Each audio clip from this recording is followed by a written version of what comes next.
jauh di atas lah. Kalian dari Pernah lah. Ada apa dengan 2025 teman-teman? Ini beda kalau pesta asli.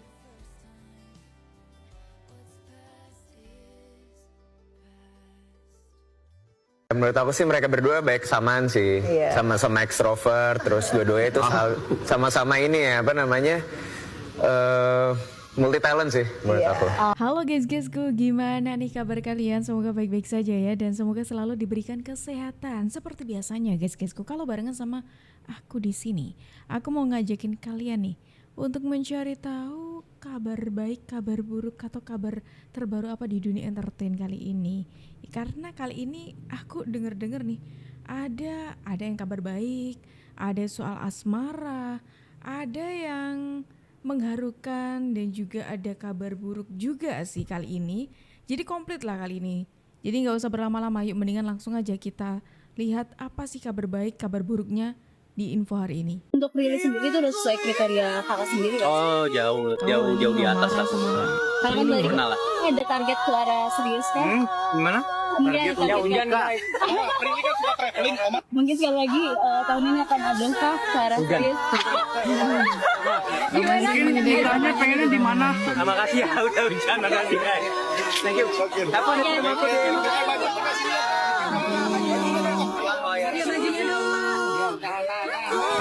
Tahanan Prilly Latuconsina tuh tulisannya. Ini ketika momen Omara itu memuji gitu ya. Oke, udah salting gitu. Thank you. Fine. I'm gonna declare that she's the most beautiful girl I've ever seen. Stop. What? Kurang asin nggak? Kamu kurang asem. Nggak kamu? Ngapa man? Benar. Ini kan? Ini enak ya? Enak banget. Bohong. Demi Tuhan. Kalau kurang enak bilang ya. Kalau kurang enak aku nggak hampir habis. Nggak. Beda kalau pesta asli.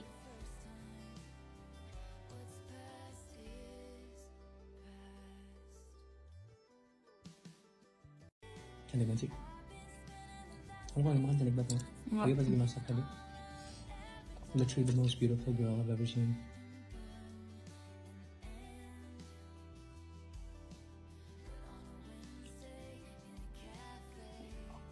Thank you. Fine. I'm gonna declare that she's the most beautiful girl I've ever seen. Oke, jadi gini teman-teman. Mungkin buat teman-teman yang belum tahu, ini kan kayaknya kalau dugaanku sih udah banyak yang tahu ya soal kedekatan Prilly Latuconsina dan juga Omara. Jadi dua orang ini memang tengah dekat dan memang dua-duanya juga mengakui menjalin hubungan seperti itu, yang kemudian sekarang itu sudah go publik banget lah gitu. Sudah ya, ini video ini justru dipost sama akunnya Prilly sendiri yang sudah centang biru teman-teman. Terus kemudian tadi ketika Omara ditanya apakah Prilly itu memenuhi kriterianya gitu, itu luar biasanya Omara tuh menjawabnya, waduh lebih Prilly itu sempurna, katanya seperti itu. Kemudian ini tadi kita melihat bagaimana gombalannya ya, pujian lah ya, pujiannya Omara kepada Prilly sampai Prilly-nya salting seperti itu. Lebih bucin mana kamu atau Prilly? Aku sih selalu ngeklaim aku ya.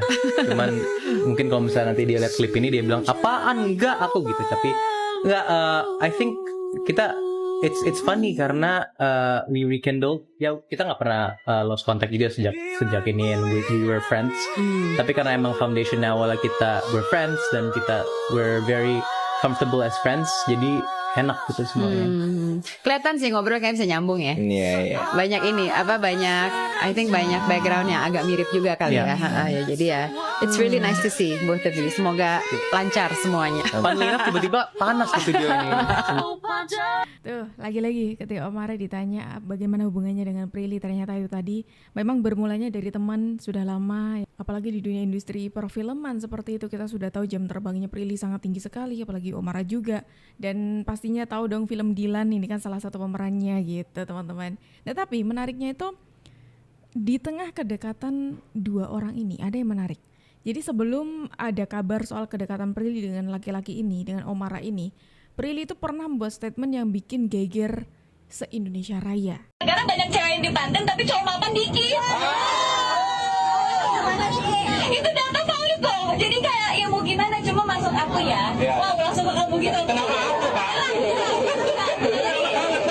Ini cewek-cewek ini. Nanti pengen protes gitu. Sebagai orang cewek yang selalu jadi tempat singgah. Apakah kita nggak berhak dapat cinta yang segar? Ini istilah mapan yang diucapkan Prilly. Tapi banyak banget loh yang kayak gitu, yang ninggalin ceweknya karena insecure. Tuh, ini sebuah cuplikan statement dari Prilly yang waktu itu sempat geger. Ya makanya dengan adanya kedekatan ini banyak tuh netizen yang ada yang negatif, ada yang positif, namanya orang ya teman-teman ya. Ada yang langsung berkomentarnya, oh ini nih cowok mapan yang dimaksud Prilly. Ada juga yang mengatakan, oh seneng deh Kak Prilly udah ada pasangannya. Ya banyak lah komentar-komentar. Nah dari statementnya Prilly yang ini memicu statement pro dan kontra teman-teman. Sekarang banyak cewek yang dipanten tapi cowok mapan dikit. Salah sis, cowok mapan tuh banyak, cuma mereka nggak ada yang mau sama kamu. Emang benar nggak ada orang yang mapan? Banyak sih. Just because orang tuh nggak mau sama lu, doesn't mean orang tuh nggak wujud. Lu ada standard, kita juga ada standard sih. Remember ya sis, untuk cowok yang mapan, optionnya tuh terlalu banyak. Kalau nggak ada yang mau sama lu tuh maksudnya you're not good enough aja untuk mereka. Kalau nggak ada yang mau sama aku perlu refleksi. Aku nggak akan ngomong, nggak ada cewek yang pintar, tolol semuanya karena tuh mereka nggak mau aku. You know how that sounds? Terrible, right? That's how you sound. Stop gaslighting men ya, tricking women into thinking that you're the prize. Look, if you're single, it's your fault. Nggak ada orang lain sih. Ya berhenti aja gaslight semua orang. Cewek-cewek independen atau mandiri tuh banyak, tapi cowok yang mapan tuh sedikit. Itu kata Prilly, dan banyak banget yang tersinggung. Padahal gue setuju. Kenapa? Karena mandiri sama mapan itu beda level. Cowok mandiri itu banyak, cewek mandiri itu banyak. Kenapa? Karena mandiri itu artinya berdiri di atas kaki sendiri. Artinya lu udah bertanggung jawab sama diri lu sendiri. Kagak ada nih yang bantuin lu lagi. Lu kerja keras, lu ngidupin diri lu sendiri, lu bertanggung jawab soal diri lu sendiri, udah lu mandiri. Beda sama mapan. Mapan itu di KBBI artinya adalah mantap, stabil, tidak goyah. Artinya kalau menurut gue itu udah lebih berkecukupan gitu loh. Jadi levelnya tuh udah di atas gitu. Lu udah punya Lebih dari pekerjaan yang level oke, gitu ya. finansial yang stabil, ekonomi lu juga mungkin udah punya tabungan, udah punya aset. Nah, itu baru bisa dibilang sebagai mapan. Kenapa cewek-cewek yang mandiri ini mencari cowok yang mapan? Ya karena mereka berpikir nanti cowok itu akan berkeluarga. Kalau dia cuma mandiri sama dirinya sendiri ya kurang gitu loh ya kan. Ya kan nanti dia mau ngasih bininya, ngasih anaknya gitu kan. Makanya cewek-cewek nyarinya cowok yang mapan. Tapi kan susah Kak jadi mapan. Ya emang susah, makanya cowok mapan itu stoknya sedikit. Karena pada cewek-cewek pada mau sama cowok yang mapan. Untuk apa ya? Untuk masa depan dia, untuk masa depan anak-anak dia. Kan dia mikirnya gitu. Ntar kalau berkeluarga, kalau misalnya cowoknya kagak mapan, dia harus kerja juga, ya kan? Udah jadi ibu, harus kerja juga. Kan capek, jadi double gitu kerjanya kan. Makanya cewek-cewek milih cowok yang mapan. Oke, jadi dari dua statement yang berbeda ini, dua komentar ya, ada yang pro, ada yang kontra juga dari statementnya Prilly. Ini menurutku dari sudut pandangnya aja sih teman-teman ya. Aku yakin Prilly mengatakan statement tersebut tuh nggak kok bermaksud merendahkan laki-laki, itu bukan. Cuma memang kalau dari pandangannya Kak Ivi ini tadi ya, ini tadi kan mengatakan kalau maksudnya mapan di sini tuh mapan dalam hal dia sudah siap dari segala sisi gitu loh. Kalau konsepnya mandiri itu kan mandiri untuk diri sendiri. Nah kayak gitu. Itu kayaknya sih yang dimaksud Prilly seperti itu. Soalnya ada nih ya netizen yang berkomentar juga teman.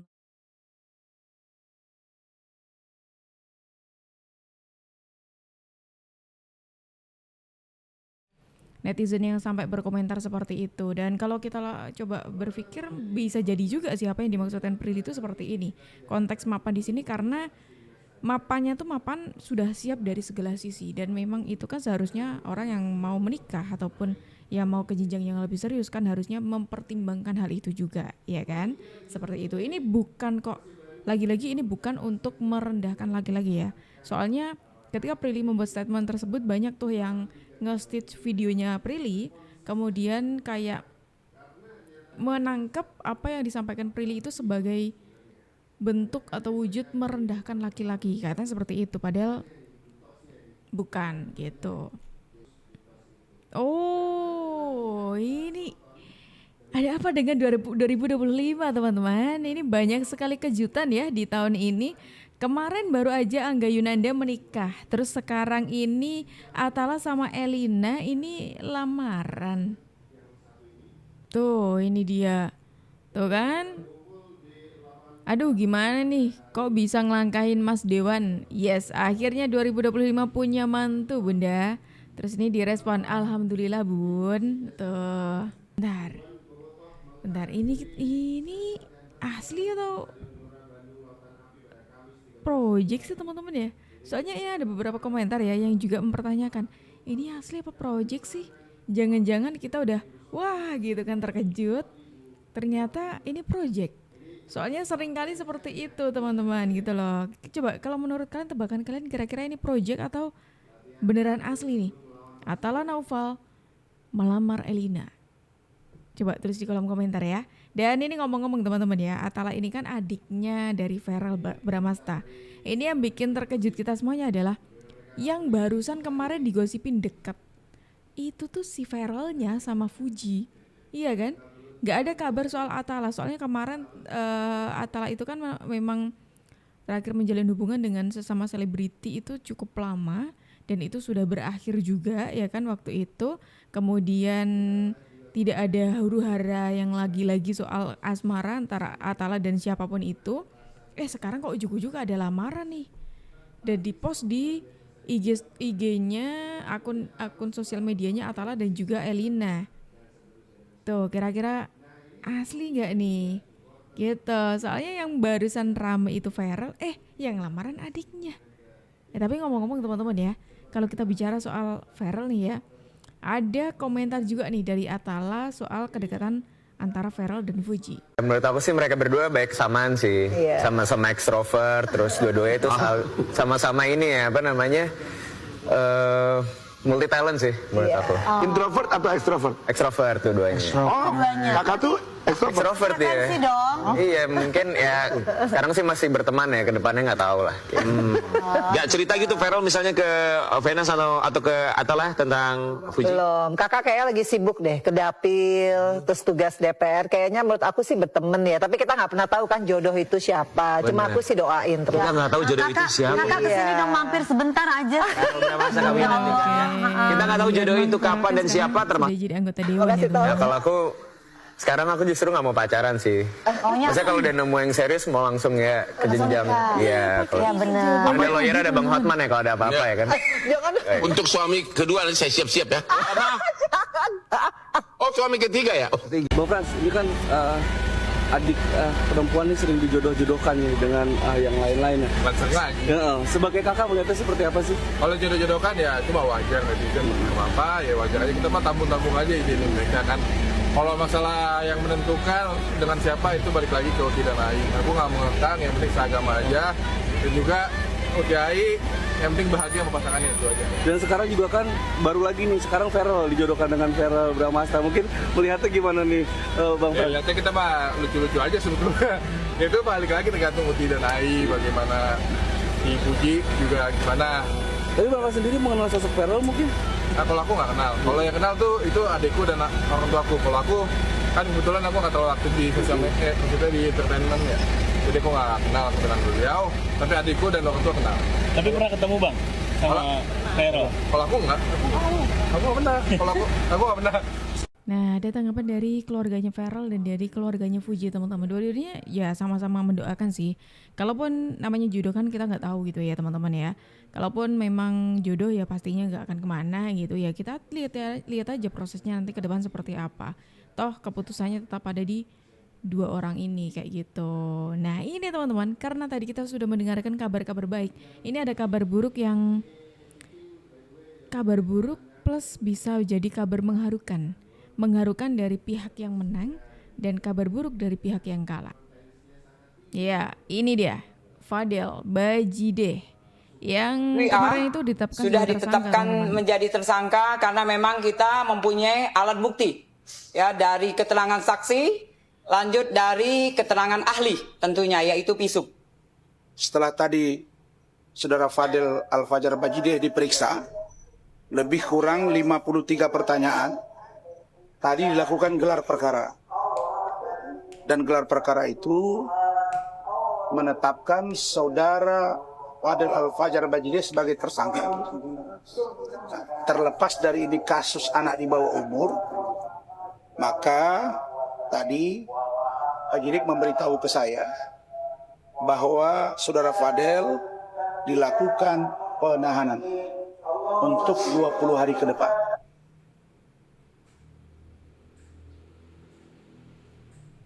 Kita berhasil melakukan penahanan terhadap tersangka tindak pidana persetubuhan dan atau pencabulan dan atau aborsi tidak sesuai ketentuan ya, yang sebagaimana tadi dasarnya sudah disampaikan oleh Bu Nurma. Kemudian ada pun kronologis kejadiannya itu pada bulan Januari 2024 pelapor yang bernama NM yang merupakan ibu korban menjelaskan bahwa anak korban LM berpacaran dengan pelapor via AB. Dan selama menjalin hubungan pacaran tersebut atas bujuk rayu tersangka yang menjelaskan akan bertanggung jawab serta menikahi anak korban, sehingga anak korban LM mau melakukan hubungan badan layaknya suami istri dengan tersangka VAB. Dan dari hasil hubungan tersebut anak korban LM diduga telah mengalami kehamilan serta anak korban LM dipaksa untuk menggugurkan kandungannya oleh tersangka VAB karena perbuatan tersangka VAB tersebut tidak mau diketahui oleh keluarganya. Hal tersebut dikuatkan berdasarkan keterangan dari saksi, kemudian hasil visum, kemudian keterangan ahli dokter. Atas kejadian tersebut, pelapor sebagai ibu kandung dari anak korban LM merasa dirugikan dan melaporkan ke Polres Metro Jakarta Selatan. Untuk modus operandinya yaitu adalah relasi kuasa dan tipu daya. Kemudian barang buktinya yang sudah kami amankan yaitu adalah hasil pemeriksaan visum, kemudian keterangan saksi ahli, kemudian handphone milik saksi. Lalu tindakan yang sudah kami lakukan antara lain adalah melakukan pemeriksaan terhadap korban, kemudian pemeriksaan saksi dan saksi ahli, kemudian pemeriksaan terhadap tersangka, penyitaan terhadap barang bukti, kemudian kita berkoordinasi dengan Dinsos, UPT, PPA Provinsi DKI Jakarta untuk melakukan pendampingan konseling psikologis terhadap anak korban. Kita berhasil melakukan penahanan terhadap Fadel Bajideh jadi tersangka ancaman penjara 15 tahun. Wow, cukup lama ternyata. Fadel Bajideh resmi menjadi tersangka atas kasus dugaan asusila dan aborsi yang dilakukannya terhadap putri dari Nikita Mirzani, Laura Mizani. Sebelum statusnya berubah, Fadel telah terlebih dahulu menjalani pemeriksaan selama kurang lebih 5 jam. Nah, ini keterangannya ya, diperiksa selama 5 jam. Nurma mengatakan Fadel Bajideh dijerat pasal 76D Junto pasal 81 ayat 1 Undang-Undang Perlindungan Anak. Jika terbukti bersalah di pengadilan, dia terancam 5 hingga 15 tahun penjara. Penetapan kasus tersangka pada Fadel Bajideh diambil setelah penyidik menemukan 2 alat bukti kuat dari sejumlah keterangan saksi korban dan saksi ahli visum. Sebelumnya, Nikita Mirzani merasa bersyukur dan bisa bernafas lega atas perubahan status Fadel Bajideh. Gimana menurut kalian, gengs? Kita berhasil melakukan penahanan terhadap tersangka tindak pidana persetubuhan dan atau pencabulan dan atau aborsi tidak. Zoom bagaimana ekspresinya ya, yang cukup ngeselin menurutku ya. Nah, ini pesan dari Nikmir ke anaknya tepat di hari Valentine, tepatnya di 14 Hari ini tuh gue bangun tidur nangis. Nangisnya karena akhirnya semua kelelahan waktu berakhir deh hari ini semua. Memang betul ya kata ustadz-ustadz atau orang yang paham betul dengan agama. Kan mereka pada bilang berdoalah, bersujud, meminta dengan nangis kayak apa kayak gitu. Tapi harus dengan hati yang tulus. Dilepaskan semua. Itu buktinya diijabah sama Allah. Wah, ini pesan ya, pesan dari Nikmir ya ketika sudah menyelesaikan kasusnya Fadil dan juga Loli. Memang kemarin ketika setelah adanya putusan dari pengadilan itu, Nikmir mengaku juga menangis haru karena perjuangan panjang ini pada akhirnya berbuah manis dengan penetapannya Fadil sebagai tersangka seperti itu, teman-teman. Yang mana memang prosesnya panjang kalau kalian ikuti dari awal, dari mulai yang kita diperiksa Indonesia, terus pada akhirnya masih kabur-kaburan dan sekarang sudah alhamdulillah Lolinya juga sudah membaik katanya ya. Sudah baik kondisinya. Terus dari pengakuannya Nikita Mirzani dan katanya sih bakal ada preskon nanti ya untuk Loli sendiri seperti itu. Buruan bro, pegangin bro. Ini ya bro, yang bulat ya bro, bawahnya bro, yang bulat. Ayo, ayo. Kuenya banyak kalau tidur, donatnya banyak tuh. Ayo cepat.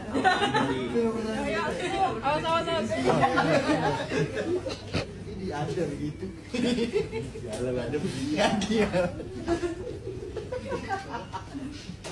Happy birthday to me.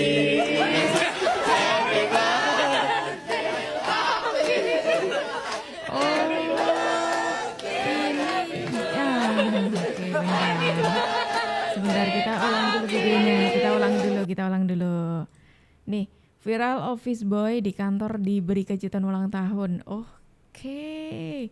Ini kesulitan dari para karyawan ya teman-teman ya. Makanya ini ya bro, yang bulat ya bro, office boy bawahnya bro, yang bulat. ini pura-puranya tuh disuruh nganterin kue di ruangannya bos, kayaknya seperti itu, di ruangan atasan kayaknya ya.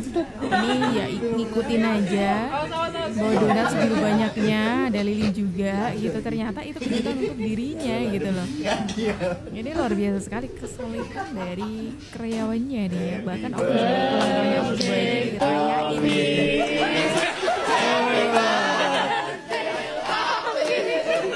Wah, ini jadi penutup yang indah kali teman-teman ya. Gimana kalau menurut kalian? Silahkan tulis pendapat kalian di kolom komentar dari video-video kita hari ini. Aku tunggu komentar kalian dan terima kasih karena kalian sudah menemani aku dari awal sampai akhir. Aku Jup pamit undur diri. Sampai jumpa.